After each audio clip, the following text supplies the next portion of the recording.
Sure, Mami, any Minia Adamson and Ninkomo, Executive Director, Mass Citizen Movement Against Corruption. Now, any thoughts on this ruling? Adam, it's good to have you on the show this morning. Thank you for having me. How did you receive the news of the Supreme Court's ruling on the Domelevo proceed on leave matter? Absolutely delighted. There are very few things in recent history that has broken me the way that particular incident did. Because one expects that as Democrats, we expect the rule of law and that certain things will not happen, especially when they are clearly well set out in law. So this was just inconceivable. It's unfortunate it took so long. That's a question we need to avert our minds to. If in issues of contempt, the persons, our seniors at the Supreme Court can haul people when matters that affect the legal framework of this country to the extent of such important checks and balances, shouldn't we have the same level of speed? But having said that, it's a landmark, historic decision, sets a very important precedent, and it also clears the integrity of the gentleman in question. Now, the issue people are raising has to do with the timing, how long it took before arriving at this decision. Some say that it denies the justice that was deserved by Mr. Domelevo. What's your take on that? It is true. Justice delayed is justice denied.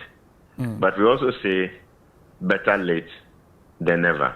And the quality of the decision, I like to underscore the word unanimous. Unanimous means that they didn't have a doubt that what the Constitution set out to do was to shroud that office from the influences of the executive.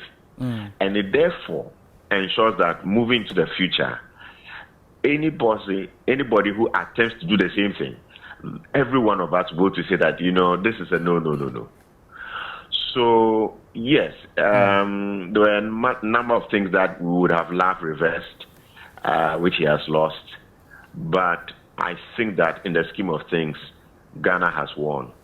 We need to just go back to the judicial system and say, what can you do to make sure that next time justice delivery is done in a timely manner? Interesting. In all, the perceptions people had at the time when Mr. Domelevo was told to proceed on leave, some said, oh, it was a matter of witch hunt. Some said it was a hound.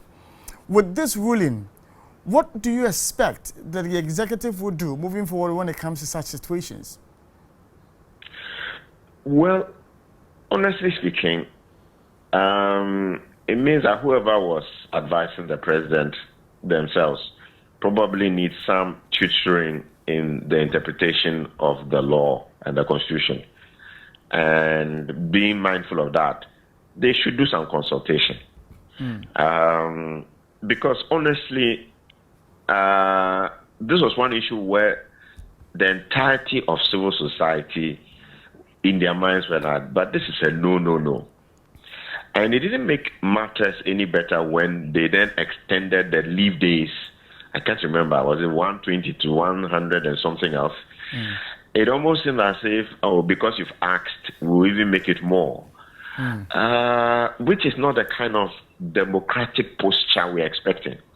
We're expecting that we will all come around the issue, debate the elements, and draw conclusions.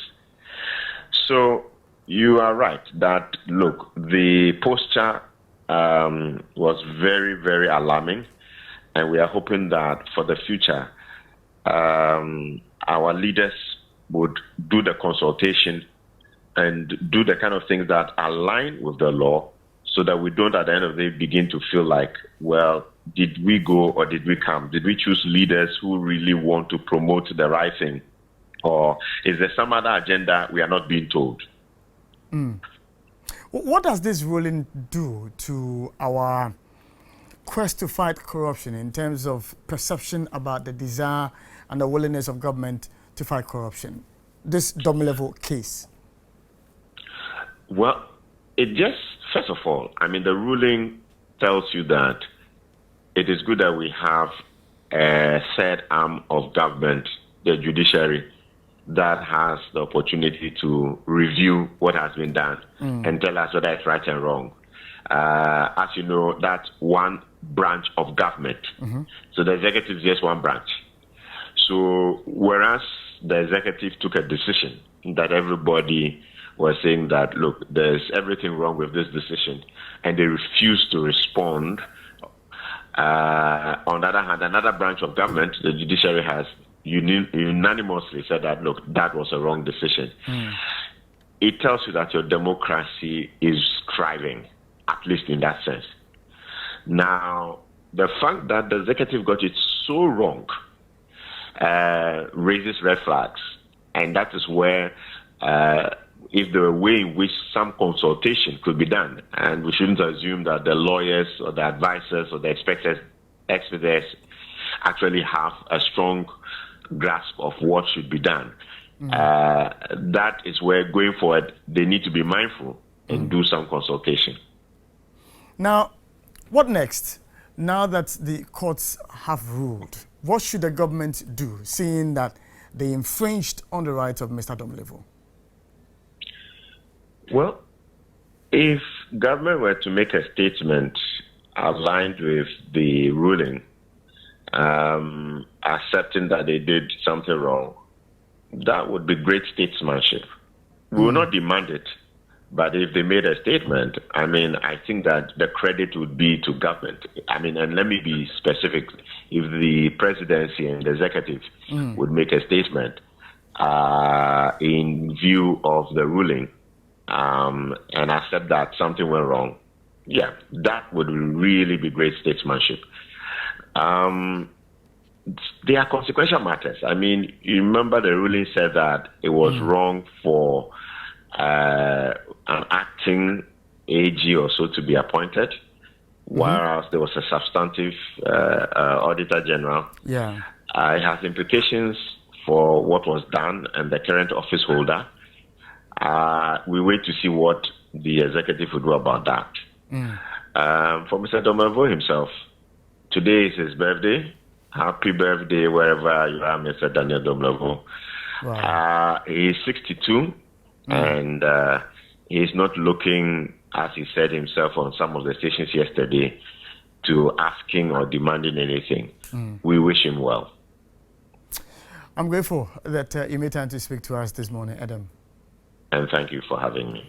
Adam Senanu joining us, an anti-corruption campaigner, sharing some thoughts with us